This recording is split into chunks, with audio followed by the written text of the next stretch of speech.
পাখি।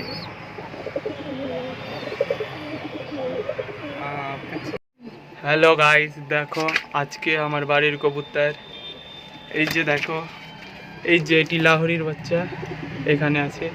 এখানে সব চড়ছে, এইদিকে ওইদিকে ঘুরছে। এইদিকে এরা দেখো খোপে, এগুলো তো বাচ্চা আছে, ডিম নিয়ে বসে আছে। এটা বাড়ির বাচ্চা, ওটা নাক্কার বাচ্চা। এখানে ডিম নিয়ে বসে আছে। এখানেও বাচ্চা আছে সব জায়গায়। এই যে এইদিকে দেখো, এখানেও বাচ্চা আছে দুটো, ওইখানেই আছে। আর আমাদের লাহোরি, এই যে আমাদের লাহোরি, এই যে আমাদের লাহোরি, দুই লাহোরি, এটাও লাহোরি ওটাও লাহোরি। এই যে দেখো, এই যে আর বাকি সব কবুতর বাইরে আছে দেখো। এই যে এইদিকে সব, এই যে সব এখানে থাকছে কবুতরগুলো দেখো। এটা আজকে আমার লাহোরি, এটাও লাহোরি ওটাও লাহোরি, ওগুলো সব কবুতর।